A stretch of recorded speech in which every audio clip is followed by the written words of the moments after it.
Foundational stage. तो question यह है हमारा कि जो बच्चे का बोर्ड डेवलपमेंट का जो है, इसमें जैसे अंडरस्टैंडिंग है, ऑब्जर्वेशन है, परसेप्शन है, इमेजिनेशन है, ये डेवलप करने के लिए फाउंडेशनल स्टेज पे क्या क्या कंपोनेंट्स जरूरी है। तो अभी जैसे कि हम लोग ने ग्रुप 1, ग्रुप 2, ग्रुप 3, ग्रुप 4 का अभी डिस्कशन हमने देखा, तो इसी सब का समावेश है हमारे ग्रुप में। तो चिल्ड्रन देखिए, सबसे पहले जो चिल्ड्रन बच्चा जो हमारा फाउंडेशनल स्टेज पे सीखता कैसे है, children learn to observation, imitation, collaboration and they also learn to concrete experiences. तो पहले तो 4 कंपोनेंट्स है कि वो ऑब्जर्वेशन से सीखता है फाउंडेशनल स्टेज पे। फिर उसके बाद क्या है, इमिटेशन है, ऑब्जर्वेशन समझ ही रहे हैं, इमिटेशन है मतलब नकल करके भी सीखता है। कोलैबोरेशन है, सहयोग के द्वारा सीखता है। और कॉन्क्रीट एक्सपीरियंसेस मतलब कि वह जो एनवायरनमेंट में अनुभव करता है, कॉन्क्रीट जो से महसूस होता है, उससे भी वह सीखता है। तो यह जो 4 चीज़ें हैं, इससे हम जो है उनका विकास का डेवलपमेंट क्या करेंगे, जैसे कि हमने देखा उसका ओरल डेवलपमेंट करेंगे, रीडिंग स्किल डेवलप करेंगे, राइटिंग स्किल डेवलप करेंगे। तो यह जो है डेवलपमेंट करने का दूसरा ऑब्जर्वेशन है। तो ऑब्जर्वेशन में जैसे हम बच्चों को बहुत सारी पिक्चर दिखाते हैं, एप्पल की हुई या ये हुआ, या फिर उससे जैसे कि हम बच्चा आया तो पोलाइट वर्ड सिखाते हैं, जो है नमस्ते या फिर कुछ जो ऑब्जर्व करके वह सीखता है, तो इससे ऑब्जर्वेशन के द्वारा वह सीखेगा फाउंडेशनल स्टेज पे। इमिटेशन है, नकल करके, जैसे राइटिंग स्किल में हमने देखा कि जैसे उसको सिखाएंगे, उसको जो है कर्सर वाला, सर्कल वाला जो भी क्रॉस है, तो वह जब देखेगा तो उससे प्रयास करेगा। तो इमिटेशन व नकल के थ्रू जो है राइटिंग स्किल सीखता है। और बहुत सारी चीज़ें हैं। कोलैबोरेशन है, सहयोग करके, जैसे कोई एक्शन सॉन्ग हम करा रहे हैं, या फिर जैसे कुछ उसमें हमारी माय फैमिली है, पार्ट्स ऑफ द बॉडी हमें सिखाना है, तो 2 हैंड्स या नोज ये करेंगे, तो बच्चे जो ग्रुप में एक्शन सॉन्ग करते हैं, या फिर जो है सहयोग के द्वारा वह सीखेंगे, कुछ ना कुछ रीडिंग स्किल अपना सीखेंगे। और कॉन्क्रीट एक्सपीरियंसेस मतलब कि बच्चा जो है अपने एनवायरनमेंट में जो महसूस करता है, कॉन्क्रीट एक्सपीरियंस जैसे कि उसे कोई स्मेल हुई, स्मेल वह महसूस कर रहा है, तो वह जानेगा गुड स्मेल है, बैड स्मेल है, या फिर जो भी एक्सपीरियंस अपना एनवायरनमेंट में लेगा वह उससे सीखता है। तो इस तरह वह हम इन चीज़ों से, इन कंपोनेंट से उसकी reading, writing, oral skill develop. तो क्या करें, आते हैं एक मैडम, अच्छा आप इसी में मैडम नहीं भरा है, तो वहाँ पे तो मैं सब क्या करेंगे, ठीक है सर, कोई बात नहीं। राइटिंग स्किल है, किसी भी लैंग्वेज के 4 बेसिक स्किल्स होते हैं। पहला होता है लिसनिंग, दूसरा होता है स्पीकिंग, तीसरा होता है रीडिंग, और लास्ट जो स्किल आता है, सबसे हाई स्किल माना जाता है, वो होता है राइटिंग।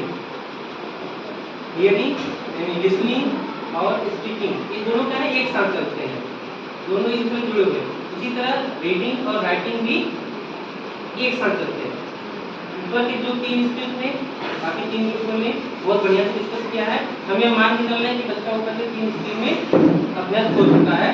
तो अब उसके अंदर राइटिंग स्किल डेवलप करने के लिए हमें क्या क्या करना चाहिए, कुछ स्टेप्स हैं। पहला स्टेप है by developing fine motor skills. हमें बच्चे के जो हाथ का जो घुमाव है, पहले लिखने से पहले उसके अंदर उसके हाथ में घुमाव लाना पड़ेगा, तभी वह पेंसिल से पकड़ के और लिख पाएगा। इसको हम कैसे कर सकते हैं, फिंगर प्रेसिंग, 2 समान रख देंगे, बोलेंगे कि निशान रहेगा, मिलाना नहीं करते, हाँ उंगली से कोई बड़ा चीज बना दी, उंगली तो उंगली घुमाओ।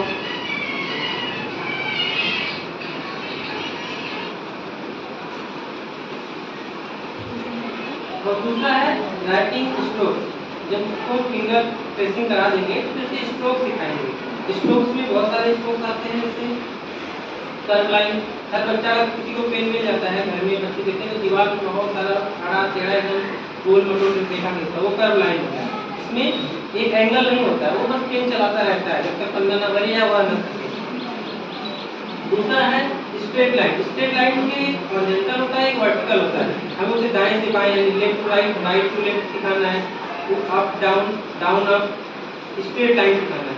उसके बाद ऑब्लिक लाइन सिखाना है, हल्का सा सलांट जो तिरछा लाइन होता है, ऊपर से नीचे, नीचे से ऊपर, फिर दाएं से बाएं तिरछे, फिर सर्कल। तो इन सब में अभ्यास हो जाएगा तो उसे सर्कल बनाना सिखाएंगे। zigzag, जब आएगा फिर एंगल वाली लाइन, एक जो स्पेशल एंगल जैसे हम 5 लिखते हैं इसमें एंगल आता है 90 डिग्री का। कुछ बच्चे उससे सीधा एस की जगह 5 लिख देते हैं, वो इसलिए नहीं पाते क्योंकि जिगजैग लाइन लिखने की उनके अंदर हैबिट नहीं होती है।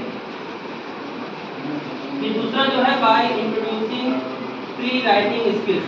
प्री राइटिंग स्किल्स क्या होता है कि लिखने से पहले जो अभ्यास हम कराए ट्रेसिंग, तब उसमें स्पेस जो ए बी सी डी या जो भी चीज़ हमें सिखाना है उसका एक हल्का सा छाया रहेगा कॉपी पे, उस पर हम ट्रेस करवाएंगे एग्जैक्ट, तो वो उसको सीख जाएगा। तो तीसरे स्टेप आएंगे बाय टीचिंग लेटर रिकॉग्निशन।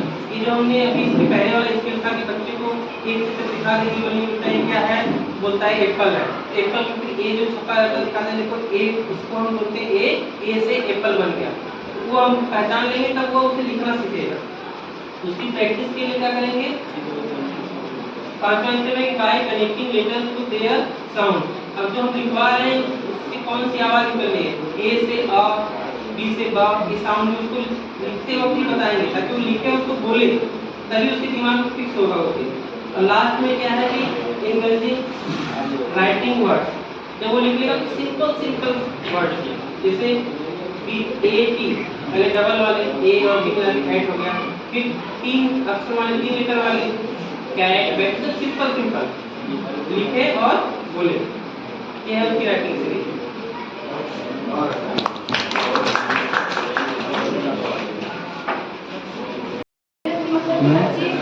पहले जो जैसे हिंदी में डिकोडिंग किया जाता है, पहले फिर कॉम्प्रिहेंशन आता है समझ, वैसे इंग्लिश में भी डिकोड करेंगे, यानी अल्फाबेट समझेंगे, फिर उसका प्रोनाउंसिएशन समझेंगे, उच्चारण समझेंगे। जैसे अल्फाबेट में हम पढ़ा रहे ए ब बी, तो ऐसे उनको अर्निंग अवेयरनेस हम करेंगे, उसके लिए हम कुछ एक्टिविटीज़ करा देंगे। फिर एक्टिविटी जैसे कि we will use different combination and variation for the activities. For example for instance we may say 2 little hand वो, फिर आगे हम मतलब रुक जाएंगे, फिर बच्चे बोलेंगे क्लैप क्लैप क्लैप, क्योंकि एक बार पोयम को या किसी चीज़ को डिसाइड करवा देते हैं बच्चों को, उसके बाद रीड अलाउड करवाने के बाद फिर आधा करके छोड़ देंगे, आगे बच्चे ही अपने से उसको बोलेंगे। फिर फोनिक अवेयरनेस के बाद हमें आता है कि हमें फोनिक पे ध्यान दें, यानी उनका फोनिक उनको सिखाना होगा, अल्फाबेट जो भी वर्ड है।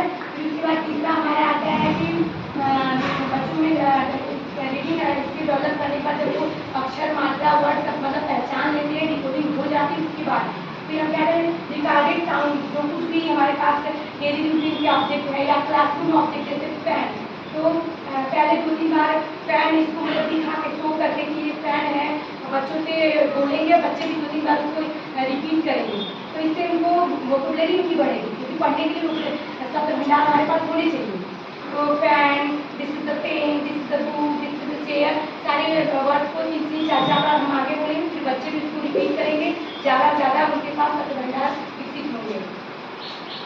फिर रिकॉर्डेड साउंड, कुछ चीज़ों का साउंड रिकॉर्ड करके हमको बच्चों के सामने उसको प्रस्तुत करेंगे, बोलेंगे, कुछ या चला देंगे स्मार्ट टीवी में, तो बच्चे उसको देखेंगे, उससे भी उनके में रीडिंग स्किल डेवलप होगी। सुनेंगे, उसके बाद हम लोग हियर करेंगे, पहले सुनेंगे, फिर उसके बाद उसको स्पीक करेंगे, बार रिपीट करेंगे। फिर teacher demonstrate the actions and says the sentences and children repeat after it. Teacher किसी चीज़ को डेमोन्स्ट्रेट करेगा, उदाहरण देगा, समझाएगा, फिर बच्चे भी इसको रिपीट करेंगे। और वोकैबुलरी स्कैन करने के लिए हम जैसे हमारे थीम पे है कि फैमिली में जो मेंबर्स हैं उनको जैसे रिलेशंस हैं, जैसे फादर मदर, इनको बताएंगे हम उनको डेली रूटीन की चीज़ें, good morning, good afternoon, good सब सारी। फिर क्लास में जो कुछ हमारे पास ऑब्जेक्ट है उनको दिखा कि ये क्लास है, ये फ्रूट्स है, जैसे कुछ क्लास के नेम बताएंगे और बच्चों से पूछेंगे कि ये मतलब दिखा के कि व्हाट इज दिस, तो बताएंगे ये क्लास है। अगर परिचित होंगे तो उनका नाम भी हो, जो देखे होंगे जैस्मीन, उसको तो बता देंगे आराम से। फिर फ्रूट में पार्ट ऑफ बॉडी, वेजिटेबल और पार्ट ऑफ बॉडी से रिलेटेड हम कोई उनको एक्टिविटी भी करा सकते हैं, जैसे और करेंगे भी। और जैसे कि हैंड अप, हाथ ऊपर करें, पहले फिर हैंड डाउन, फिर टच योर टू, ऐसे करके हमारे में छोड़ेंगे तो देखो लास्ट इसकी होगी कंप्रिहेंशन। फिर समझ आएगी तो समझ के साथ डिकोडिंग करने के बाद समझ के साथ रीडिंग करेंगे। करें, कंप्रेंशन आए ठीक मैडम। ग्रुप हाँ, जो कि थोड़ा सुनिएगा सभी लोग। दोनों को ग्रुप में टॉपिक मिला है कि what should be the activity to develop oral listening in children. That means कि one activity that help develop language learning in children. तो इसमें कई से जो पार्ट है उसको जो है हम लोग इसमें सिखाते हैं ओरल में। इसमें एक्टिविटीज की कई गतिविधियाँ हैं। That one is word game. एक वर्ड गेम है जिसमें बच्चों को हम बताते हैं कि वर्ड में क्या क्या अंतर है और उस वर्ड गेम के अकॉर्डिंग जो है बच्चों लर्न करता है। फॉर एग्जाम्पल जैसे नो है और नो, यानी इसमें के जो है साइलेंट है, KNW और नो। इसमें बच्चा जो है ओरल एक्टिविटीज को समझ पाता है कि इसमें क्या अंतर है, प्रोनाउंसिएशन में है और क्या समझ है। Second one is jokes. बहुत से ऐसे जोक्स हैं इंग्लिश में जो बच्चे उसको जो है इंग्लिश में समझ पाते हैं हिंदी का कन्वर्सेशन में। थर्ड इज रिडल्स, यानी कि मिस्ट्री है, पहेलियाँ हैं। कई पहेलियाँ हैं जो हिंदी में भी बच्चों को बताया जा सकता है, उसको इंग्लिश कन्वर्सेशन को उनको बता के समझाया जा सकता है। थर्ड इज रिम्स, यानी तुकान शब्द हैं। तुकान शब्द जैसे सबको पता है कि लास्ट के अल्फाबेट मिलेंगे। The example for cat and hat. उसके बाद आएगा हार्ड, उसके बाद आएगा उसी को हम गार्ड भी कर सकते हैं, बर्ड भी कर सकते हैं। लास्ट के अल्फाबेट मैच करेंगे बच्चों को। Next one thing is the homonyms. Homonyms means कि मीनिंग जो है वो डिफरेंस होगा लेकिन प्रोनाउंसिएशन एक ही आएगा। उसमें बहुत से ऐसे शब्द हैं जैसे डियर है, डियर यानी हिरन है और प्यारा शब्द है। उसके बाद एक शब्द है जो है वीक है और वीक, सप्ताह का एक वीक होता है और एक जो है वीकनेस होती है, तो कमजोरी को सब समझ पाता है। Next one is the songs. बच्चे इंग्लिश में भी बहुत गाना आजकल के बच्चे बहुत बढ़िया हैं जो इंग्लिश में जैसे हैप्पी बर्थडे टू यू, उसको भी उसको स्किल्स आती है बोलने की। Then next is the tongue twister, यानी टंग ट्विस्टर का मतलब कि जो बच्चा शब्दों को बहुत अच्छी तरह से न बोल पाता हो, टंग ट्विस्ट होता है बोलने में। जैसे इंग्लिश में अगर बोलता है रेड लॉरी येलो लॉरी, तो उसमें बहुत कठिनाई पड़ता है बच्चे को महसूस। जैसे तमाम शब्द हैं जो इंग्लिश में हम टंग ट्विस्टर के रूप में बच्चों की वोकैबुलरी को सुधार सकते हैं। Next one is the conversation, बातचीत, डिस्कशन। इंग्लिश में हम बातचीत करेंगे, इससे भी जो है बच्चों की स्किल्स ओरल स्किल्स का डेवलपमेंट होता है। And second one is the story telling. अगर बच्चे में अगर क्रिएटिविटी क्वालिटी है तो किसी भी स्टोरी को इतना बढ़िया से वो एक्सप्लेन करे कि ऑडियंस में और इंटरेस्ट जगे कि व्हाट हेल्प इन फ्यूचर। उसके बाद है रोल प्ले, एक्टिविटी करना, किसी भी अभिनय को इंग्लिश में एक्टिविटीज के माध्यम से बोलना जो ओरल एक्टिविटीज को दर्शाता है। And next one is the count item, 1 2 3 4, 1 + 2 1 is 3. That is the oral vocabulary language activity. And next one is the picture books. बहुत सी पिक्चर बुक्स हैं, जैसे कोई भी पिक्चर बुक उठाएगा बच्चा, जैसे कि आप कई ऐसी चीज़ें हैं जैसे कि पिक्चर बुक्स में आपको चित्र होगा, चित्र देख कर वो इंग्लिश के वर्ड को चूज करेगा, इंग्लिश के वर्ड को बताएगा। तो ऐसे बहुत से जो है पिक्चर बुक जैसे नॉर्मिया है और भी कई से हैं। फ्रूट्स नेम से, वेजिटेबल्स नेम से, वेजिटेबल्स नेम। तो that is the all of the activities to develop in the oral skills. Number 7 तो पहले हम प्रयास किए हैं first of all I recognise to children about around things as flowers, fruits, vegetables, example rose और flower, apple, mango, tomato and potato. पहले हम बच्चों को परिवेश से, फूलों, सब्जियों, फलों से परिचित कराएंगे और उनके नाम बताएंगे दोनों से, सनफ्लावर, रोज, टोमेटो, पोटैटो और एप्पल, मैंगो। जो चीज़ें वो डेली देखते हैं उसे एक एक दो करके रिकग्नाइज कराएंगे।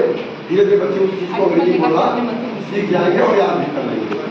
दूसरा हमारा है प्रयास और I to know the children about their families, uncle, aunt and etc. extra.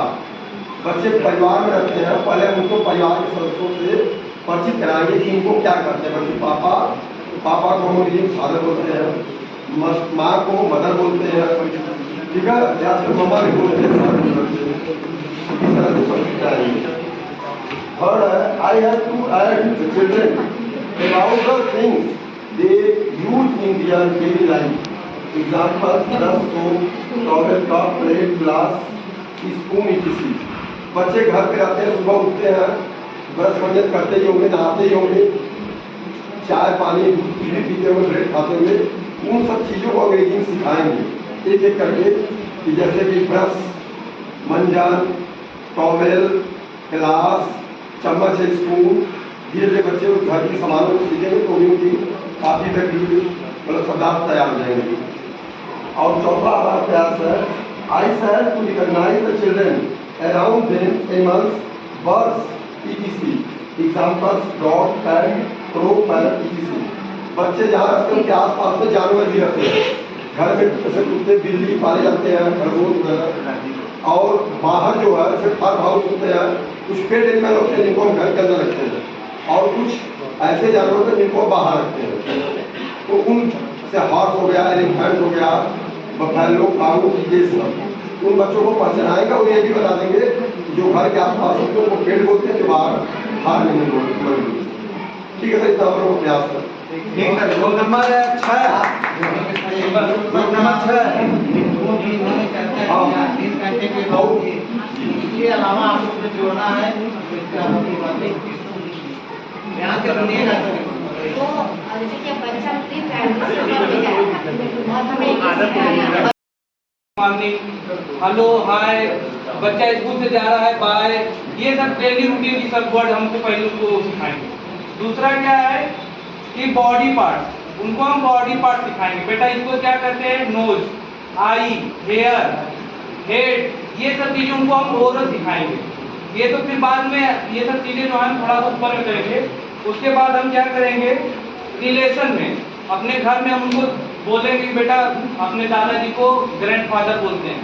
आप घर में जाओ, अपने दादाजी को बोलो ग्रैंडफादर, दादी को बोलो ग्रैंडमदर, फादर पापा को बोल रहे हो तो फादर बोलो, मम्मी को तुम्हारी जनरल है, बहन है उसको सिस्टर बोलो, भाई उसको ब्रदर बोलो। उसके बाद हम अल्फाबेट पे आएंगे, ABCD पे।